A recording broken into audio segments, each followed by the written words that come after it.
The Little Girl is a story by Catherine Mansfield published in 1920।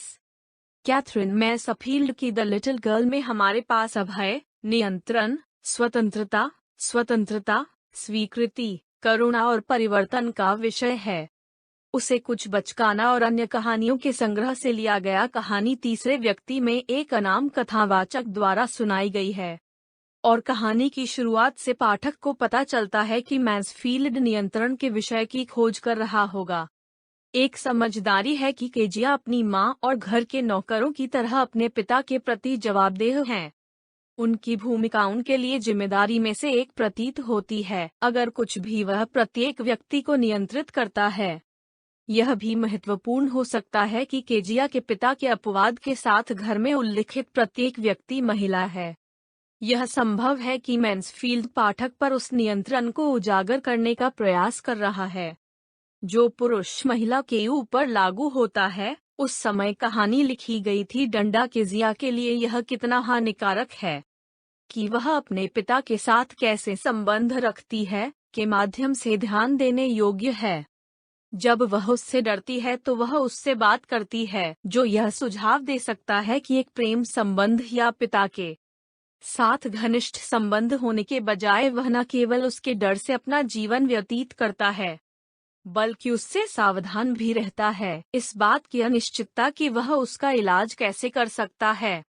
हालांकि पाठक को Kezia की उम्र का पता नहीं है, लेकिन यह कहानी के शीर्षक से माना जा सकता है कि वह अभी भी 4 या 5 से कम उम्र की है। यह महत्वपूर्ण हो सकता है क्योंकि केजिया ने अभी तक समाज में महिला की भूमिका को नहीं सीखा है या नहीं समझ सकता है। फिर कहानी लिखे जाने के समय डंडा, जहां कोई यह उम्मीद करेगा कि वह एक बच्चा होने के कारण स्वतंत्रता के तत्व के साथ अपना जीवन जी सके, यह मामला नहीं है। जैसे ही उसके पिता घर आते हैं, वह अपनी माँ और घर के नौकरों की तरह पूरा करने के लिए कर्तव्यों को पूरा करती है। हर समय उसके पिता की जरूरतों को पूरा किया जाना चाहिए। यह भी ध्यान देने योग्य है कि कहानी में किसी भी महिला पात्र के पास केजिया के पिता की जरूरत के अनुसार प्रत्येक स्वतंत्रता या कानाफूसी होने के कारण कोई स्वतंत्रता नहीं है। कहानी में सभी चरणों में वह कुछ मात्रा में नियंत्रण रखता है, कुछ ऐसा जो कहानी के सभी पात्रों के लिए स्वीकार्य है।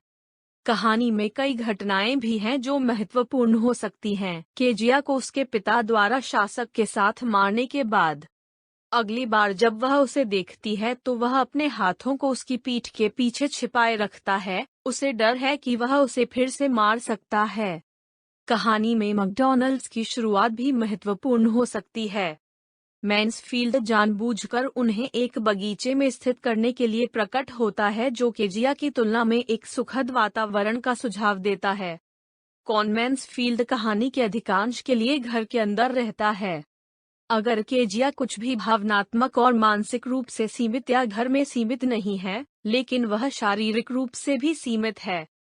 यह भी संभव है कि मैंसफील्ड यह सुझाव दे रहा है कि एक पिता जो अपने बच्चों के साथ खेलता है, केजिया के पिता जैसा करता है, उसके बजाय उसके बच्चे के साथ खेलते हैं, और उसके परिणाम स्वरूप बच्चा और अधिक खुश होगा। पर्यावरणीय रूप से केजिया के पिता उनके घर में करीब हैं, लेकिन उनकी बेटी के साथ नहीं खेलते हैं। वह उसे अपनी पत्नी और नौकरों के रूप में मानता है। केजिया, जैसा कि पहले बताया गया है कि वह अपनी बीक और कॉल पर है, बच्चे होने के लिए समय या अवसर की अनुमति के बजाय हमेशा उसके प्रति जवाबदेह। कहानी का अंत भी दिलचस्प है क्योंकि मैंसफील्ड करुणा और परिवर्तन की थीम तलाश रहा है।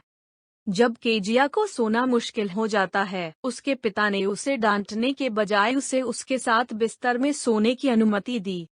कहानी में पहली बार वह केजिया की भावनाओं और दुस्वप्न से भय को पूर्वता लेने की अनुमति दे रहा है। वह अभिनय कर रहा है क्योंकि एक पिता या माता पिता को करना स्वीकार करेगा। वह अपने बच्चे को पहले डाल रहा है। तथ्य यह है कि केजिया को अपने पैरों को रगड़ने की भी अनुमति है क्योंकि उसके पिता के पैर भी महत्वपूर्ण हो सकते हैं, क्योंकि यह बताता है कि केजिया के पिता उसकी बेटी को समझते हैं, वह उसके साथ जुड़ रहा है। केजिया के लिए यह संबंध कितना महत्वपूर्ण है, इस तथ्य से ध्यान देने योग्य है कि वह अपने पिता को उसके पिछले कार्यों के लिए माफ करना शुरू कर देती है और इस बात पर ध्यान देती है कि उसने उसके प्रति जो गुस्सा दिखाया था, उसके परिणाम स्वरूप उसे इतनी मेहनत करनी पड़ी। यह भी दिलचस्प है कि मैक्सफील्ड ने कहानी को एक बड़ा दिल जो तुमने बाप को मिला है कहानी के अंत तक पितृ प्रेम। वह अपने कार्यों के बावजूद अपनी बेटी को प्यार करने की क्षमता रखता है जैसे श्री मैकडॉनल्ड्स अपने बच्चों से प्यार करता है। हालांकि क्या यह प्यार करने की क्षमता निरंतर है, यह कहना मुश्किल है, क्योंकि मैक्सफील्ड केजिया के पिता द्वारा अपनी बेटी की प्रतिक्रिया जानने के बिना कहानी को समाप्त कर देता है। कहानी का अंत। धन्यवाद।